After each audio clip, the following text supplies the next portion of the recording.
two nations, no diplomatic relations, no official war. Yet for more than 70 years, they have lived closer to conflict than peace. Missiles face each other across deserts and seas. Sanctions punish millions who never voted for war. And one mistake, one miscalculation, could ignite an entire region. The United States and Iran are often described as ancient enemies. But that is not true. They were not always enemies. They were not destined to hate each other. So how did we get here? This is not a story about today's headlines. This is the story of how history created this moment. In the early 20th century, Iran and the United States had no deep rivalry.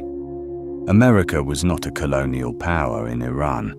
Unlike Britain and Russia, it had no long history of occupation or domination. Many Iranians believed the United States represented distance, opportunity, and modern education. American teachers worked in Iran. Iranian students studied in American universities. There were no sanctions, no chants, no threats. But beneath the surface, one force mattered more than friendship: oil. In 1951, Iran made a democratic choice that would change its future. A nationalist leader became prime minister. His name was Mohammad Mossadegh.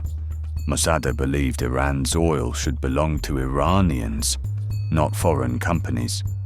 He nationalized the oil industry, ending British control.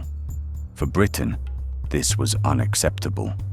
For the United States, it became a Cold War concern.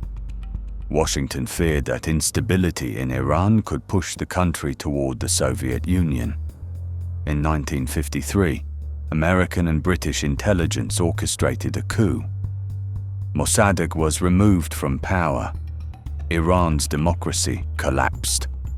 To many Iranians, this moment became unforgettable, not because of violence, but because it sent a clear message: Iran's future could be decided from abroad. After the coup, the United States supported a single ruler to govern Iran. His name was Mohammad Reza Pahlavi, the Shah. To Washington, the Shah was reliable. He was anti-communist, pro-Western. Predictable. Iran modernized rapidly. Infrastructure expanded. The military grew powerful. But political freedom disappeared. Opposition was crushed. Dissent was silenced. Secret police ruled through fear. Many Iranians believed Shah became a symbol, not of progress, but of foreign control. And behind him stood the United States. By the late 1970s, Iran was boiling. Students, workers, clerics, merchants, different groups with one shared belief: the Shah must go. In 1979, the monarchy collapsed. The Islamic Republic was born. At its center stood Ruhollah Khomeini. To the revolutionaries, the United States was no longer a distant power. It was the enemy. The power that had removed Iran's democracy. The power that had protected the Shah. That anger exploded later that year. Iranian students stormed the US Embassy in Tehran. 52 Americans were taken hostage. They were held for 444 days. Diplomatic relations between Iran and the United States ended. They have never been restored. Almost immediately, Iran faced another catastrophe. Iraq invaded. The Iran-Iraq War lasted 8 years. Hundreds of thousands were killed. The United States did not fight Iran directly, but it supported Iraq. To many Iranians, this confirmed their darkest belief, that America was willing to accept Iranian suffering to maintain regional control. By the time the war ended, trust was gone. What remained was trauma. After the Cold War, the conflict did not end. It transformed. No direct battles.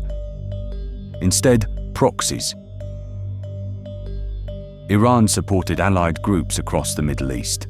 The United States supported Iran's rivals, Lebanon, Iraq, Syria, Yemen. Each side claimed defense. Each side accused aggression. Civilians paid the price. In the early 2000s, a new fear emerged: Iran's nuclear program. Iran said it was peaceful. The United States feared a weapon. Sanctions intensified. Iran's economy suffered. Ordinary people felt the consequences.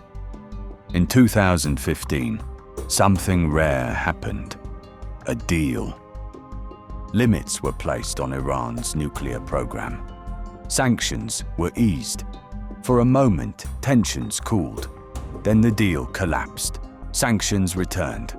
Trust collapsed again. Today, the United States and Iran stand in familiar positions. Military forces on alert. Diplomacy under strain. Rhetoric sharpening. But behind governments are people. Iranians living under economic pressure. Americans exhausted by endless conflict. A region that cannot survive another war. This is not a story of good versus evil. It is a story of fear, of pride, of history left unresolved. The tension you see today was not born overnight. It was written decades ago. In oil fields, in embassies, in prisons, and in streets filled with hope. History does not repeat itself because it wants to.